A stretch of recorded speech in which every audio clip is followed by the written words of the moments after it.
Startuprad.io, your podcast and YouTube blog covering the German startup scene with news, interviews, and live events.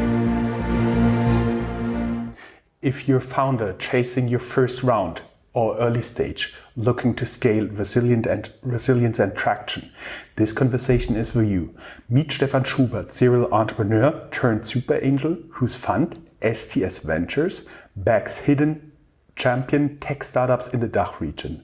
From building on Vista, that's an online trading website, I also do have an account, and Legatus, to investing in Emma, we interviewed in the past, Audiobene and Just Watch. He brings real operator DNA to early stage capital.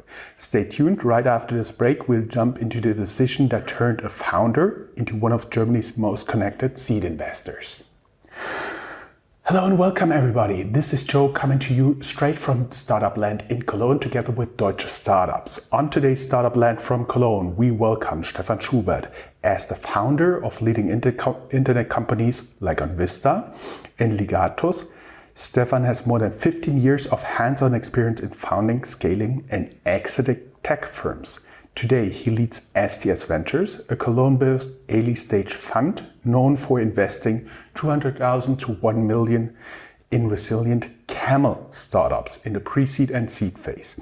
He's backed some of the strongest names in German startup history, Emma, Audiobene, Just Watch, and he's here to unpack the metrics, mindset and matchmaking behind the investments that really matter. Let's welcome him. Welcome. Thanks, Jörn. Thanks for having me here. Stephan, you've been both founder and investor. What's your once upon a time moment that made you leave building companies and focus on investing? Yeah, the answer might be disappointing. It wasn't a real strategic decision. We sold our company after building it for 10 years. And then a lot of people called and said, you know, you have experience and you want to look at my company, invest in my company. And the reason is we founded on Vista in 1998, so the very early stages of the internet era. So at that time, when we sold it in 2007, a lot of people just valued the experience we had. And so I, step by step, came into investing in startups. What was the thing you've seen, the ecosystem, and what were you going to disrupt there? Yeah, I think for almost 10 years, I invested only with my own money and did that more occasionally whenever, as I said, deals came. And then after a while, I started realizing that there is a gap in the German ecosystem, which we think is what we call camels, and I think we'll talk about that later. So startups that are more have a Mittelstand, nice German word, a Mittelstand mindset, and try to build companies that are capital efficient and that try to reach profitability after a couple of years and then grow out of their cash flow. And that's something that is pretty unique in the, I would say, the European ecosystem. So our mission was to bring private equity mindset into the early stage startup world in the DACH region. You've invested in well-known companies like our guest Emma, we'll link it somewhere here, Just Watch and Audiobene. What was the aha moment that confirmed your investment thesis there? Well, with Emma and Audiobene and some of the others in Kaufda, I found founders who, from the beginning on, tried to generate cash. And with generating cash, I mean they had a product which they sold at a price that they had a nice margin. So every additional revenue meant additional margin. And they did that with a very efficient marketing and sales process. And you could see that the company, when it grew, would sooner or later become profitable because it scaled. And having founders that had this mindset, trying to become profitable within the next 3-4 years, really taught me that this is possible, because that's what we did with Vista without thinking about it. At the time, 1998, we didn't have VCs in the German ecosystem that much. The German VC ecosystem just started at that time.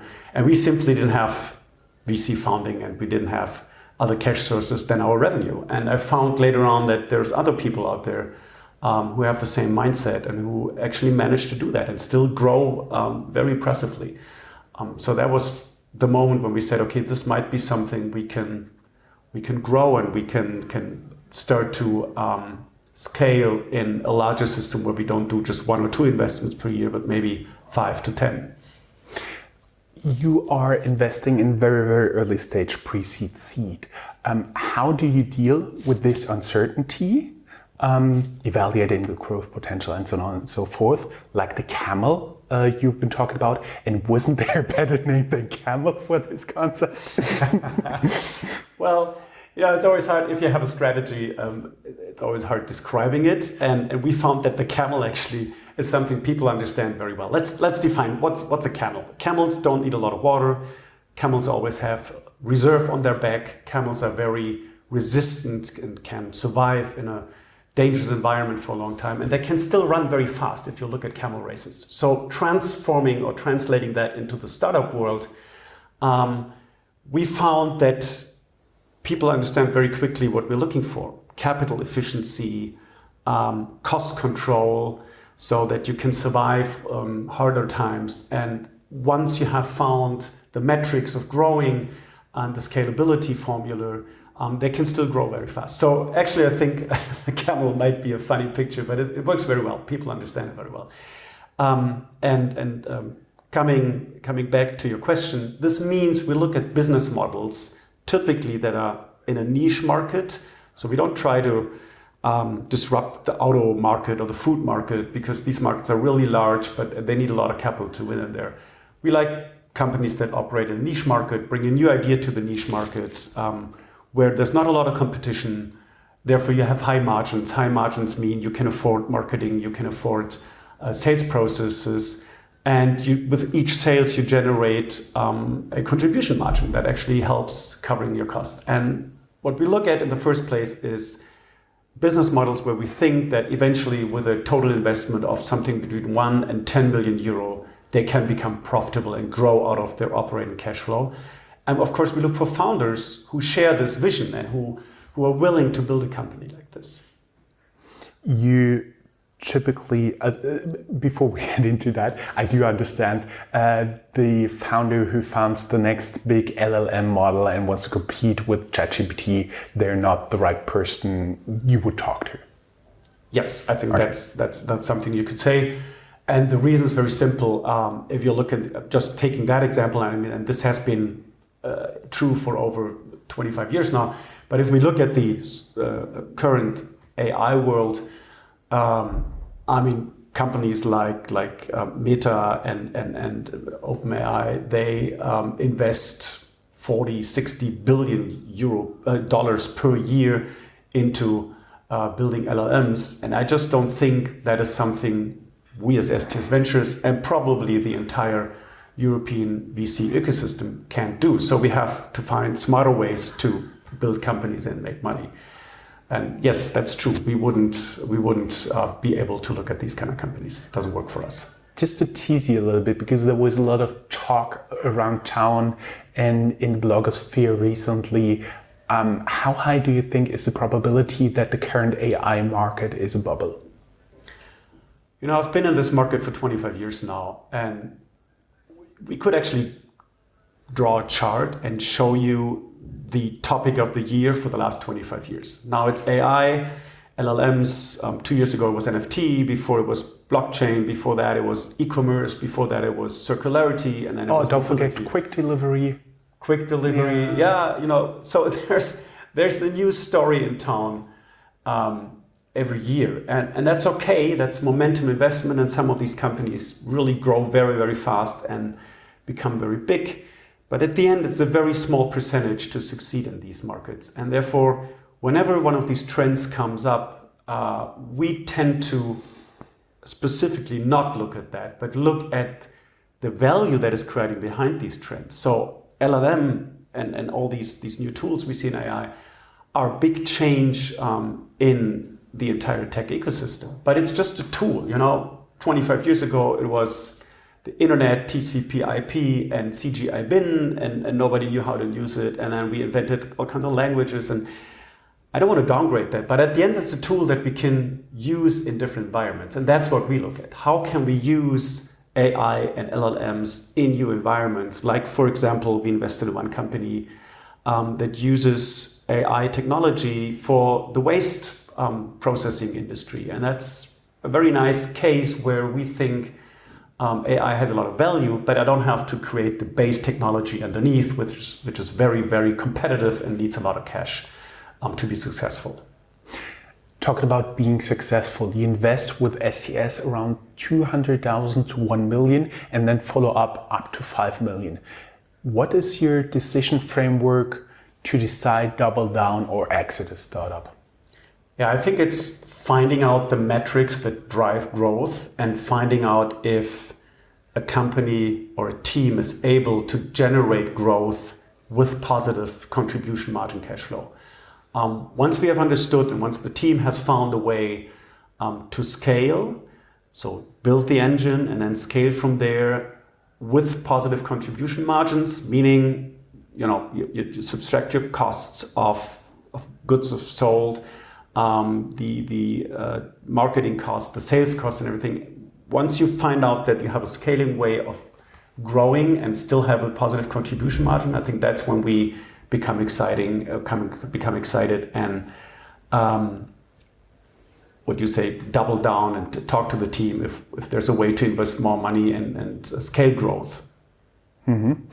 Right after the break, we'll talk about how you manage founders, investors relations and red flags you're watching out for. How do you view the ideal relationship between founders and investors, especially in the very early seed phase? What behavior from founders excites you and what behavior actually consists, let's say, a red or an orange flag?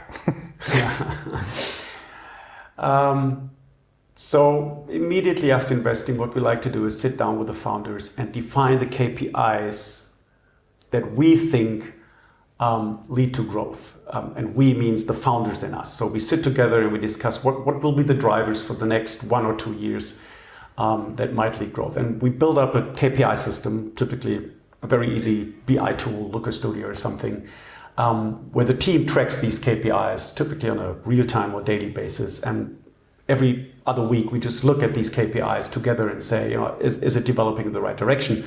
Every once in a while, we find out those are the wrong KPIs. We have to find a different way to do sales and stuff.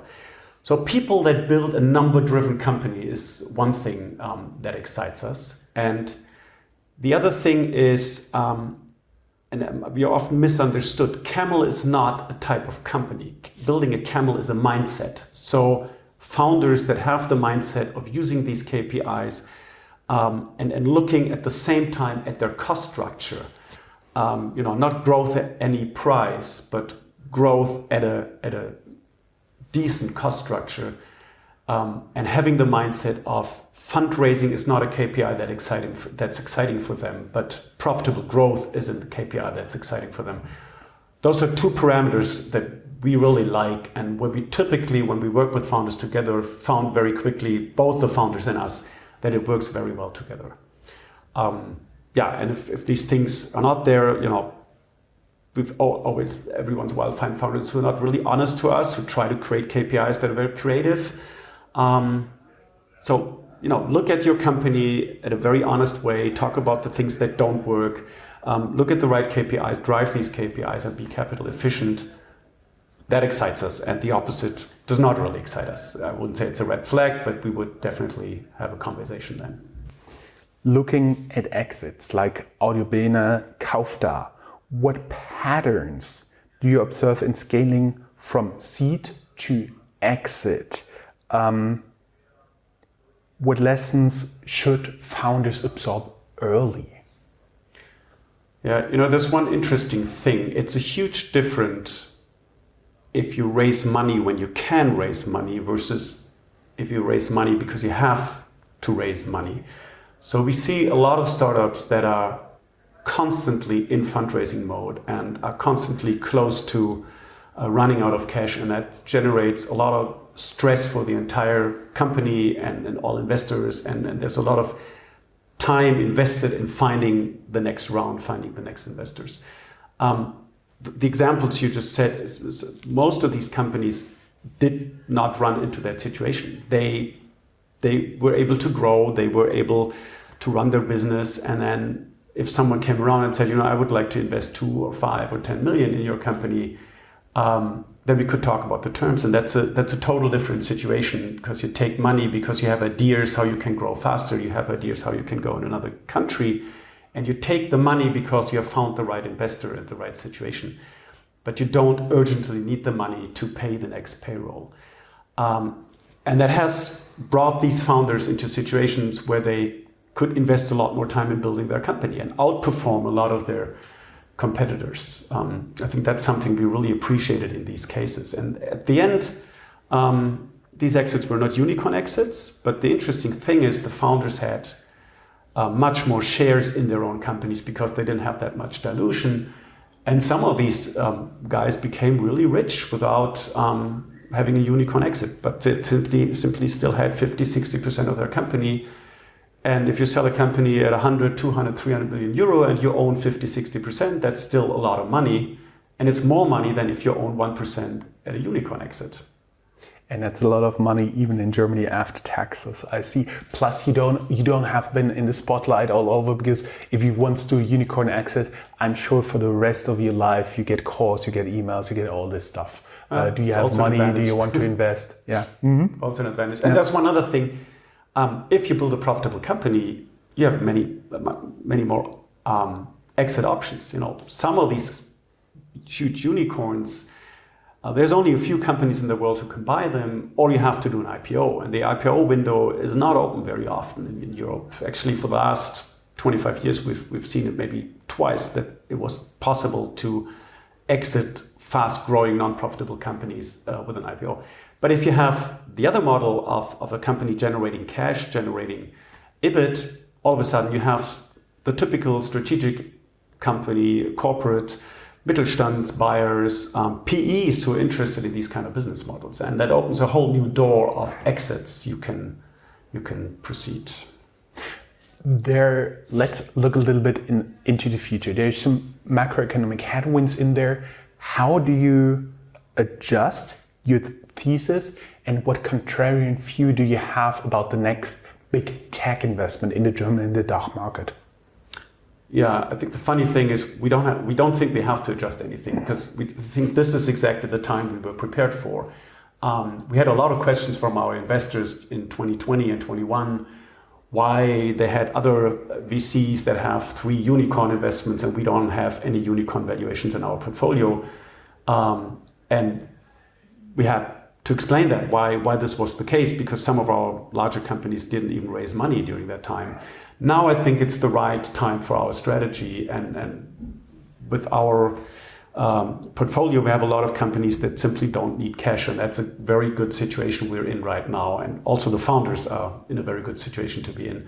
So we don't adjust anything right now, and we're very happy with our positioning in the current market. Usually we close our interviews with 2 questions. Are you open to talk to new investors, in your case potentially LPs? I mean, yeah, if someone likes this idea of looking at tech startups and investing and building companies, we're always interested in people who support this ecosystem and who like our approach. Absolutely. And also usually we'll ask, are you open to talk to new talented employees? Yes. Yes, of course. We link down here in the show notes your career website. Wonderful. Thank you. Thank you. It was a pleasure talking to you. Thanks, Jörn. It was a pleasure talking to you too. That's all, folks. Find more news, streams, events, and interviews at www.Startuprad.io. Remember, sharing is caring.